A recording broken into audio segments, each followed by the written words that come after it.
নেদারল্যান্ডের হয়ে ৪৫ বলে সর্বোচ্চ ৪০ রান করেন এঞ্জেল ব্রেক্ট। টি-20 বিশ্বকাপে নিজেদের তৃতীয় ম্যাচে মুখোমুখি দক্ষিণ আফ্রিকা ও নেদারল্যান্ডস। ২০২২ সালে টি-20 বিশ্বকাপ এবং ২০২৩-এর আসরে ওয়ানডে বিশ্বকাপে এই দুই দলের লড়াই বেশ জমে উঠেছিল।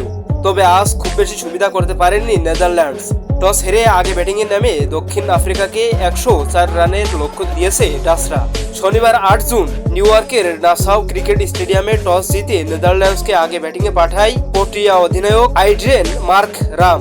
ব্যাটিংয়ের শুরুটা সুখকর হয়নি নেদারল্যান্ডসের। দলীয় ১ রানের মাথায় মাইকেল লেভিটের উইকেট হারায় তারা।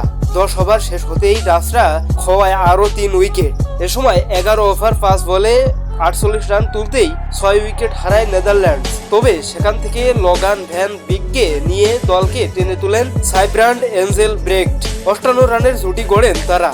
এতে লড়াই করার পুঁজি পায় নেদারল্যান্ডস। শেষ ওভারে দুর্দান্ত বোলিং করেন অটনিল ব্যাটম্যান। মাত্র ১ রান খরচে তিনি শিকার করেন ৩ উইকেট। ডাচদের হয়ে ৪৫ বলে সর্বোচ্চ ৪০ রান করেন এঞ্জেল ব্রেক্ট। দ্বিতীয় সর্বোচ্চ ২২ বলে ২৩ রান আসে লগান ভ্যান বিকের ব্যাট থেকে।